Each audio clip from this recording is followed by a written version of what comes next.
Assalamualaikum warahmatullahi wabarakatuh. Puji syukur kehadirat Allah Subhanahu wa Ta'ala yang telah melimpahkan rahmat dan kurnia-Nya kepada kita bersama, sehingga kita dapat berkumpul dalam rangka penyuluhan TB Paru. Perkenalkan, saya Diana Dora, mahasiswa S1 Keperawatan Non-Reguler Universitas Perintis Indonesia. Di sini saya akan berbagi sedikit informasi tentang TB Paru. Sebelumnya saya mengucapkan terima kasih kepada Bapak yang telah bersedia hadir di sini. Baiklah Pak, kita mulai saja Pak acara penyuluhannya. Sebelumnya saya mau tanya, apakah Bapak tahu tentang TB Paru Pak? Tahu sedikit Bu. Apa itu TB Paru Pak? TB Paru adalah penyakit dalam bentuk batuk yang mudah berpindah pada orang lain atau disertai dengan menurunnya berat badan. Itu Bu.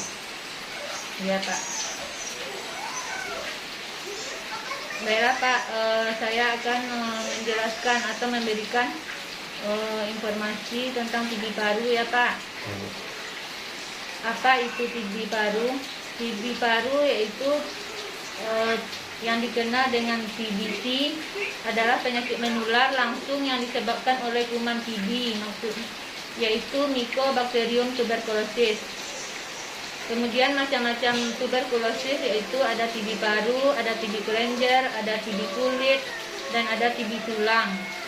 Kemudian orang yang berisiko tinggi terkena TB yaitu merokok, kurang gizi, kebersihan dan sirkulasi yang buruk, kemudian orang dengan HIV. Kemudian gejala TB yaitu batuk berdahak terus-menerus lebih dari 2 minggu. Kemudian ada gejala tambahan seperti berat badan turun, keringat malam, sesak nafas dan nyeri dada, kemudian batuk bercampur darah. Tanda dan gejala TB pada anak itu adanya kontak erat dengan pasien TB dewasa, berat badan anak tidak naik atau malah turun walaupun gizi sudah diperbaiki, kemudian demam lama berulang tanpa sebab yang jelas selama 2 minggu atau lebih, kemudian batuk lama selama 3 minggu, kemudian tidak nafsu makan. Kemudian terdapat pembesaran kelenjar getah bening di leher atau ketiak.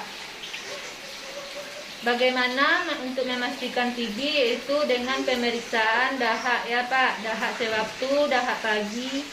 Kemudian untuk memastikan TB pada anak yaitu dengan menggunakan sistem scoring atau penilaian, yaitu salah satunya dilakukan tes mantuk. Kemudian bisa juga dengan ronsen dan cek darah. Bagaimana TB menular? Yaitu kuman TB keluar ke udara pada saat penderita TB batuk dan bersin. Kemudian lainnya, jika daya tahan tubuh lemah, orang tersebut menjadi sakit TB. Dan jika daya tahan tubuh orang itu kuat, maka orang tersebut tetap sehat. Kemudian bagaimana cara pencegahan penularan TB? Yaitu menelan obat anti TB secara lengkap dan teratur sampai sembuh. Kemudian pasien TB harus menutup mulut dan hidung dengan sapu tangan atau tisu saat bersin dan batuk. Kemudian membuang dahak di tempat yang benar. Kemudian perilaku hidup bersih dan sehat. Kemudian menjaga ventilasi udara. Kemudian pengobatan TB. Pengobatan TB itu ada kategori dewasa 1, ada kategori 2, kemudian ada kategori anak. Kategori 1 berlangsung selama 6 bulan pengobatannya, kemudian kategori 2 berlangsung selama 8 bulan. Kemudian pengobatan TB pada anak yaitu selama 6 bulan. Kemudian dampak pengobatan yang teratur yaitu penyakit TB dapat disembuhkan dengan minum obat secara teratur dan lengkap sehingga badan kembali sehat, dapat bekerja sehingga meningkatkan pendapatan. Kemudian dampak pengobatan TB tidak teratur yaitu penyakit tidak sembuh dan tetap menularkan ke orang lain, penyakit bertambah parah dan bisa berakibat kematian. Kuman TB yang ada di dalam tubuh akan terus berkembang dan menjadi kebal terhadap obat TB sebelumnya. Harus menggunakan obat yang lebih mahal serta waktu pengobatan yang lebih lama. Itulah tadi penjelasannya Pak tentang TB paru Pak. Gimana Pak? Apakah ada pertanyaan Pak? Sekitar apa yang dijelaskan tadi Pak? Udah pas Bu. Kalau begitu saya yang bertanya ya Pak. Iya. Apa itu TB Pak? TB adalah penyakit menular yang disebabkan oleh bakteri yang penyebarannya melalui udara, melalui darah. Ya Pak. Kemudian macam-macam TB itu apa aja Pak? TB itu ada 3 tadi Bu. TB paru, TB paru, TB apa namanya Bu tadi yang kedua? TB tulang, TB tulang, TB kulit, TB kulit. dan TB kelenjar ya Pak. Kelenjar. Kurang, Tapi umumnya yang banyak TB paru-paru Bu. ya Pak. Tapi juga banyak ada TB kelenjar Pak pada anak-anak. Orang yang resiko tinggi terkena TB siapa tadi Pak? Seperti yang dijelaskan tadi, orang yang rentan terkena penyakit TB yaitu orang yang daya tahan tubuhnya kurang, yang kurang, nafsu makan turun, merokok, orang yang merokok, orang yang kurang gizi, ya itu. Gejala-gejala TB Pak? Gejala batuk, Batuk, berat badan menurun, demam 2 minggu berturut-turut atau hilang jempol ya Bu ya. ya meriang ya Pak. Meriang. Nafsu makan menurun. Nafsu makan menurun.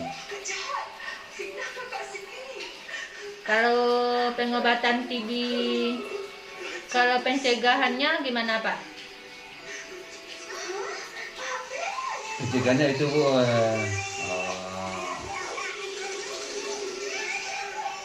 rajin berolahraga, tidak merokok,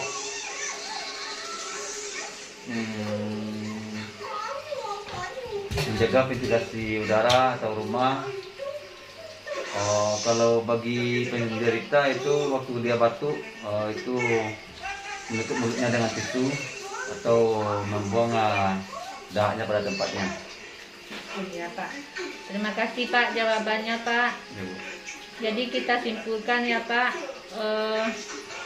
TB itu adalah penyakit menular ya Pak, Ya. yang disebabkan oleh Mycobacterium tuberculosis ya. Macam-macamnya yaitu ada TB paru, TB tulang, TB Apa bedanya kelenjar. paru dan tulang Bu? Kalau TB paru yaitu TB kuman TB-nya Menyerang paru-paru. menyerang paru-paru. Kalau di tulang berarti infeksinya ada di tulang Pak. Cara pengobatannya sama Bu? Obatnya sama, yaitu obat anti TB-nya sama Pak. Kita lanjutkan ya Pak. Ya, Bu. Orang yang berisiko terkena TB tadi yaitu orang yang merokok, kurang gizi, kemudian kebersihan yang kurang, kemudian orang dengan HIV/AIDS ya, Ya, Bu. itu orang yang berisiko tinggi terkena TB. Gejala TB, batuk terus menerus, berat badan menurun, sesak nafas, bisa jadi demam meriang, berkeringat malam ya.